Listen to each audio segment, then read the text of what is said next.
Angeles and all its historic sites. Kausap ko pa rin si Mayor Eric Garcetti for Filipino American History Month. Let's watch this.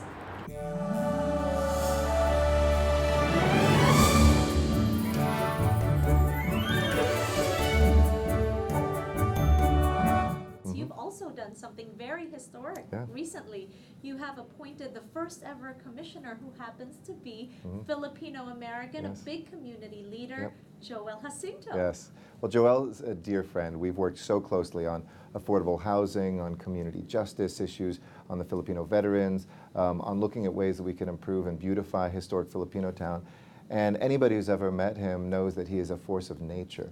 He is huge inside the Filipino community. He organizes in the larger Asian and Pacific Islander community. And even just in the civil rights world, he is a legend. And I said, you know, you've been doing this outside City Hall for so many years. You've done it so beautifully.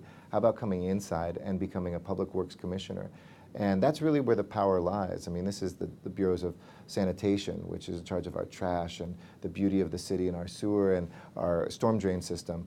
Secondly, it's the street services, how smooth our streets are. Our Bureau of Engineering, which builds our bridges and all of our large projects, and a couple other ones as well. He was the perfect person to come in and to be able to do that, but I also said, I want you to be the leader inside City Hall, really for the API community in my administration. So he has 3 jobs. 1 is to do his day job as a Public Works Commissioner. 2 is to be my main liaison to the Filipino community. But 3rd is to really help organize the entire Asian and Pacific Islander community for the agenda to make sure that there is no community written out of the progress that we're making here in LA. Okay, well, let's talk about the issues right now. Yes. You talk about back to basics. Tell us, what does that mean? You know, I think back to basics is the most elementary thing, which is that government should work for you. It should take care of the things on your block, on your street, in your neighborhood, in your community. City Hall for too long took its eye off the ball. There were too many potholes, too many cracks in the sidewalks. I've often said, you can't lift your eyes to the stars unless you fix the cracks on the sidewalk. And so when I came in as mayor, I wanted to restore those basic city services that the recession and other things had cut drastically. We weren't trimming trees, we weren't picking up enough trash off the street, we weren't paving the roads. And also, those things lead to the big things. If we're going to build public transportation system that helps us reduce traffic, if we're going to redo our airport, if we're going to give jobs to our youth in the summertime, we have to get those basics right. So back to basics was about an attitude, about really listening to people again, and also taking care of those little things that together are the big things in our city. Okay, so a lot of Filipinos want to know these specific issues. Yes. Let's start with jobs, right? Filipino Americans, a lot of them are continuously looking for better jobs. Absolutely. What can you say to the community about that? You know, that to me, my top priority when I came in was to get this city working again. And I meant that in 2 senses, both that back to basics agenda that we work for you, but the second part was to make sure that Angelinos had good jobs and that they were paying a decent wage.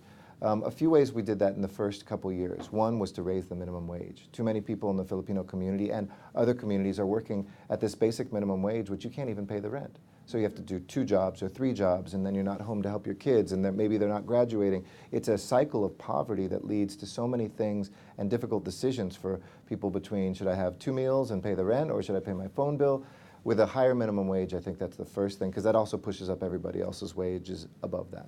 Second, I'm focusing on youth. And so for Filipino youth in particular, you are only as good as your resume when you graduate, whether it's applying for college or whether it's applying for your first job. I want, after 10th and 11th and 12th grade, to have a summer jobs program for young people that will guarantee you some summer youth employment. So already we took a program that only had 5,000 jobs for young people in the city of LA to almost 12,000 this past summer. And so every Filipino youth or youth of any background can come to the city now, apply in the summertime, we'll pay them, and they'll have not just a great experience, but they'll have a resume by the time they graduate from high school. And then third, we're also looking in particular at those high-wage industries, and I'm trying to attract those sorts of industries to LA. One example is digital technology. Everybody thinks that's just up in Silicon Valley. We actually now, after the last 2 years, we've added about 85,000 jobs to the city, and many of them are tech jobs. You see things like, you know, Snapchat be right here. You see companies like, you know, League of Legends, Riot Games, based right here. You see all these companies that used to go up north or go to the East Coast coming here. And I think that'll be a great thing for all communities because it means that those are the middle-class jobs of the future.